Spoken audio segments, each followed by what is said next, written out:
friends, how are you doing? I'm doing well. Welcome back to Beer Knits, where we talk all things mostly knitting, lots of crocheting, and every now and then I throw some other random stuff in like cross stitching, and I guess you'll see what I have for you today. I don't know how this is gonna go, but we're going to find out. Today, I really just wanted to give an update on some of the projects that you've been seeing me work on, whether that was in the last episode or other videos that I released, or maybe have been posting on Instagram. I'm not really sure what is going on with me, but I'm kind of in like this weird mood where I want to start all the things, but I don't want to work on all the things. So I get like really excited to start something new, and I get excited about the different types of projects and talking to people about all of the different make-alongs going right now. It seems like things have really spun up now for the winter, but then I sit down to work on it and I'm like, yeah, I kind of just don't wanna. I'll get into that in a little bit, but for the time being, let's talk about what I have been working on over the past couple weeks. First of all, my knitting group is doing what we're calling a West Knit Along, where for the first quarter of 2024, we are all, if we choose to do so, casting on some type of Stephen West project and working on it for the next 3 months. So I hadn't really, I don't know, I kind of took a vacation from Stephen West patterns. I had done the Mystery Knit Along in 2022 and it broke me. I'm just not really thrilled with the design of it, and it required a lot of thinking. There were cables. I hate cables. So I never finished it. Maybe someday I will. Right now I'm in the process of determining if I want to even try to finish it or just frog it and use the beautiful yarn for something else. But after that whole experience, I was like, I need a break.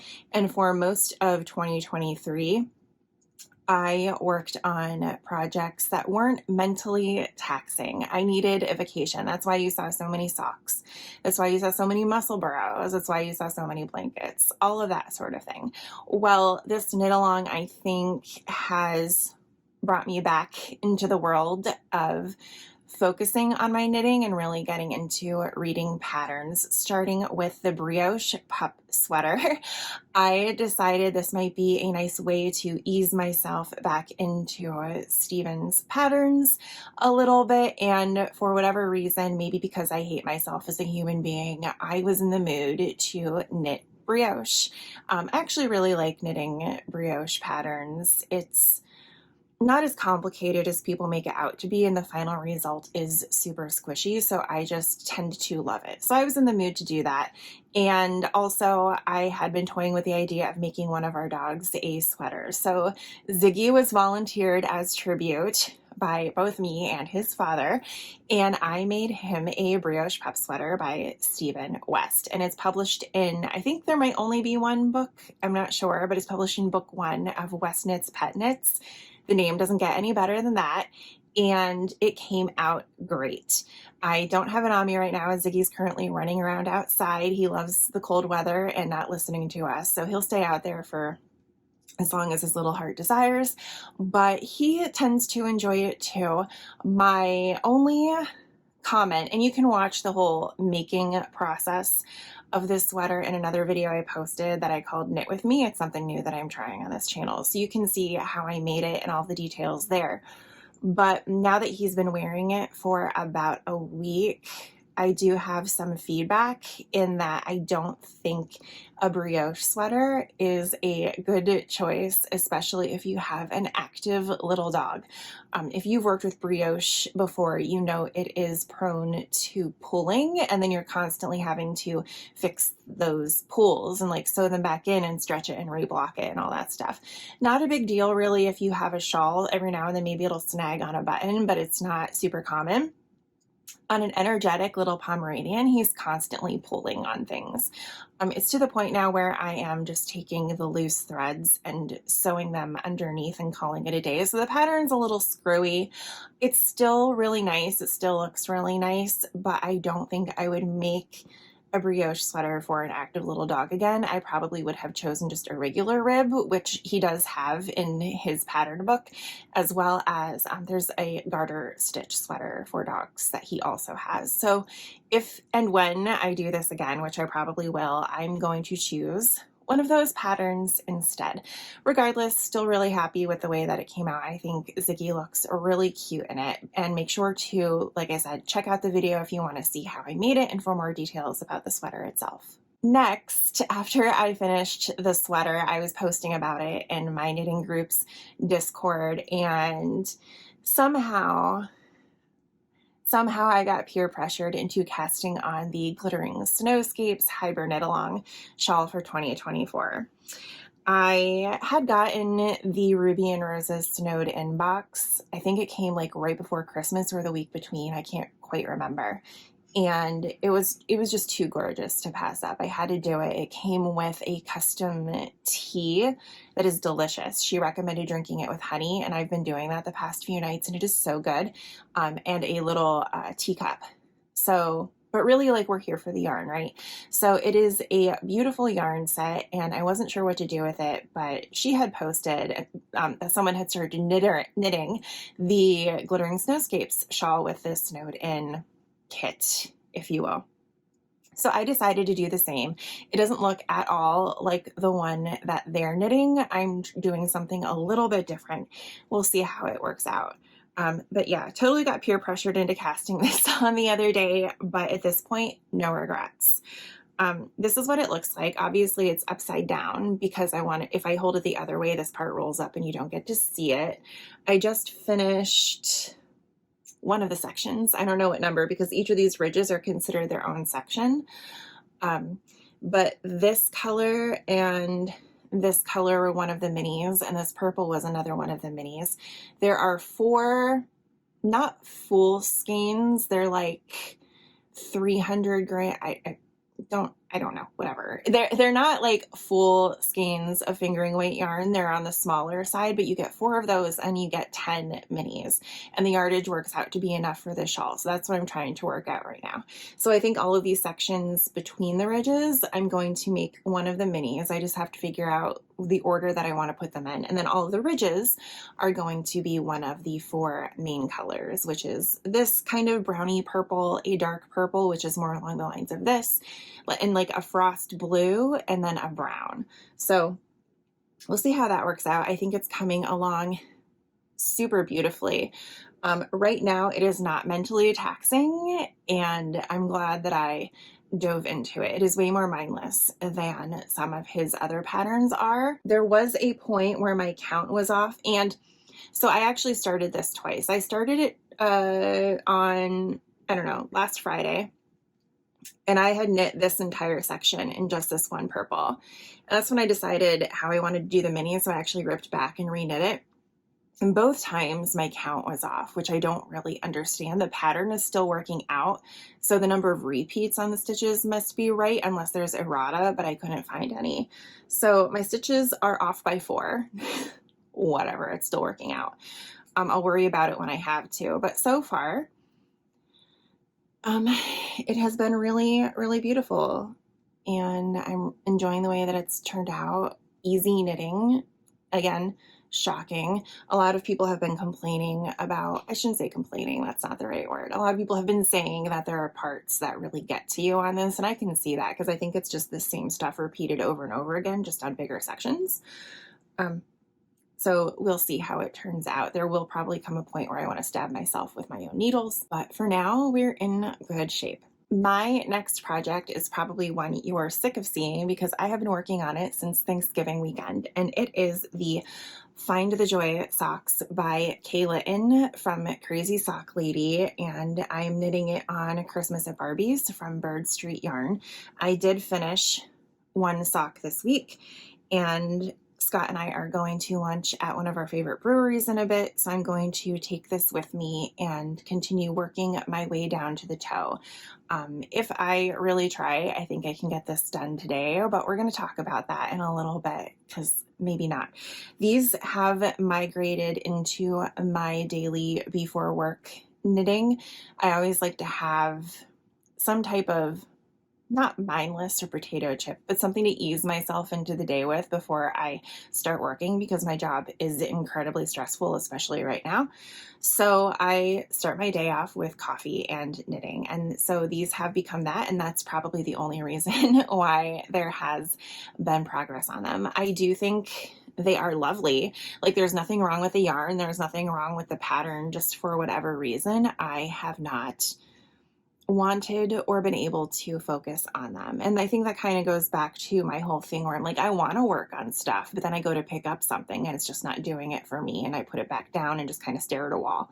So whatever's going on there, I'm not sure. I'm just happy that I've kind of gotten to a place with them that I have acknowledged that I'm struggling with focusing on a project that I enjoy, and I'm still getting stuff done. Like, that's what's really important at the end of the day, right? Kind of the same deal with this next project. This is one you have also seen before, and it is a zigzag baby blanket using my Pancake and Lulu 2023 festive yarn tasting advent. I am on the 15th color, about to start the 16th. And again, nothing wrong with the yarn. Nothing wrong with this project. I think it is absolutely gorgeous, even though I put a pink yarn here when I wasn't supposed to. It's fine. I love it, but and when I sit down to work on it, I can kind of get into the groove. I think there's something about, as much as I've really been enjoying working with the minis, the constant need to wind the minis so I can crochet on this blanket, like, is driving me a little bit bananas. So I think that might be part of what the deal is on this one, but I think it's lovely. And then after this, we start getting into pinks and reds, and it'll be done. I should have followed Nitty Natty's instructions for how she was making hers. We'll just put it that way. Like, a lot of people bag on her for kind of micromanaging her projects, but the girl's got something right, and you should just listen to her, because she decreased the number of chains in the beginning so that it was a little shorter and then it would be longer. Mine, however, if you recall in the last podcast where I talked about this, is very, very wide. And so I think it's going to be wider than it is tall, which is fine, because then you can just wear the blanket like this. But if I had to do it again, I would listen to her and chain fewer stitches to start. But I mean, overall, it's gorgeous. I really like the yarn. Her 2024 advent is already on sale again. People are mad about people who are already selling their advents for the year because it's barely been over. At the end of the day, I should really just stay off craft snark forums because they're irritating me. I think it's truly lovely. This is what I work on when I definitely want and or need something mindless. And it foots the bill. I'm happy with it. I just wish I could focus on something and actually get this done. I am more than halfway, so there's that, which makes me happy. But, you know, it is what it is. It is so squishy. I really do love a good crocheted blanket. They're just so much squishier than knitted ones. And I don't know, there's something cozy and comforting about them, especially during this time of year. Last but certainly not least is my doodle stocking, my holiday doodle stocking. I started this the week between Christmas and New Year's. Nitty Natty is doing a doodle along in her Love and Stitches membership. So I was like, no time like the present. And Whitney from Moonglow had put her Candy Cane Lane set on sale, which I immediately purchased so I could make Scott and I some holiday doodle stockings. I am copying these almost exactly from the sample stockings. The only thing I missed is that the background here is supposed to be light green, but so far I think everything else is the same, and they're coming along swimmingly. After this final section, I get to start on the heel, so that should be fun. I don't know, just even looking at this on the camera, it's just gorgeous. I'm kind of impressed with myself. Go me. If I were to critique myself, it's that in the first couple sections up here, I forgot which hand was the dominant color. So you can see how in some places, like the snowflakes here aren't as prominent as like the snowflake here, because I forgot which hand I was supposed to have the contrast color in while I was knitting. I do I am a continental knitter, but when I am doing color work, I do continental for one color and I throw with the other color. And that naturally leads to the ability to have color dominance in your color work. And I just forget which hand I need to put it in because I haven't done color work in a while. So I just forgot. But I think it's not so noticeable that it's terrible. And now that I figured out, it'll be fine. Scott's stocking is going to be mostly the marshmallow color up here and have some other shapes. So our stockings aren't going to match, but they are going to coordinate. And these are my Christmas colors. These are the colors that I decorate our house with. It's a little kitschy and I love it. And I don't know. I'm looking forward to having these done. Scott has a running bet with me that I'm only going to knit mine and he's never going to get one. So I guess we will find out. The last thing that I want to talk about today is the fact that I don't know what I want to work on. Like I said, I have been really excited to see new projects and I see them and I get really happy and I get all the yarn together to make them and I get the needles and I put everything together in a kit and then it comes time to make it and I'm like, I would just rather not. So I'm not sure what's going on there. Maybe I got burned out on crafting over the holidays or I'm just overwhelmed by like decision paralysis or decision fatigue, I guess I should say, where work has been so busy that making one other decision in my life just causes me to shut down. So while I have all these projects I want to work on, I can't dedicate the energy to deciding on which one. So instead of deciding which one I want to work on, I am instead working on all of the other things, like everything all at once, which is why I'm not getting anything actually finished. I'm making progress on stuff, but they're not getting done. I thought that maybe to get me out of this slump, maybe I should try something different, something that's not knitting, crocheting, even cross stitching, just to mix it up a little bit. Sometimes when I need a break from one of my hobbies, I need to go and do one of my other hobbies. So I miss my main hobbies a little bit. So over Christmas, Hirschner's was having a sale on all of their Christmassy winter crafts, and I indulged.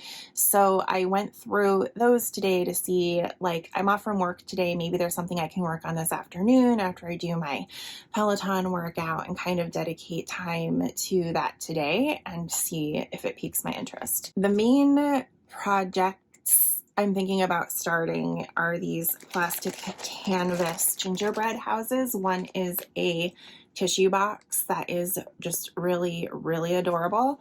And then there are coordinating coasters. I figure it's similar enough to cross stitch that I don't have to necessarily learn something new, but it's different enough that it'll give me a break from all of my normal go-tos and kind of give me a rest row of crafting, if you will. But they are really, really, really cute. And I think this was featured on the cover of Hirschner's before Christmas too. And then it went on sale. So I was like, yeah, okay, fine. I'm debating. I think I'm going to start with the coasters just because they're smaller and see if it's something that I'm going to really enjoy doing today or if it's something that I want to throw in the back of my closet until I'm dead. The other option is, again, something else that I got from Hirschner's, and I've fooled around with these things in the past, and it's these felt ornaments. My Oma used to make stuff like these all the time, and in fact, she has a felt Christmas tree advent calendar that Hirschner's has a very similar one too, so I also bought that. But I don't want to do like a big project right now just to see if this gets me back in the swing of things. So I thought maybe if I made one of these smaller little snowman ornaments, I could have something really cute for the winter season. They're not like Christmassy or anything like that. And it would be different enough that it would give me a break from the other stuff that I'm doing. So those are adorable. I don't know which one I'm going to start. I don't know if I want to do the snowman or if I want to do the plastic canvas. This is going to be a little more intense. I'm going to have to cut out pieces, and I don't know if I really have that in me today. I'm a lazy girl. We will see how that pans out at the end of the day. Who knows? I might just default to one of my knitting projects anyway, because that's how lazy I am, because at least I can just dive into my knitting and call it a day. I think that is everything for this week. I do have some yarn acquisitions that I might put in a separate video. I'm thinking about pulling out all of my sort of unboxings, reviews, things like that, and putting them into other videos so that these podcasts are maybe a little bit more bite-sized and consumable, and then the reviews are their own thing, and then you don't have to skip around to find the different things that you're interested in. I did a row 1 mini unbagging last week that people were really interested in, which I'm glad for. I wasn't sure how that would be received. I really enjoy them. I've started putting them into my granny stripe blanket at night. If I don't feel like reading a physical book, I'll put my audiobook on and I'll crochet on that a little bit in bed. But yeah, that's really it. Again, like I just want to start all the things and have no ambition to do so. Plus my Power Zone training on Peloton has started up again, which eats into my day a little bit. Most of the rides are 45 minutes. There's at least one ride a week that's an hour.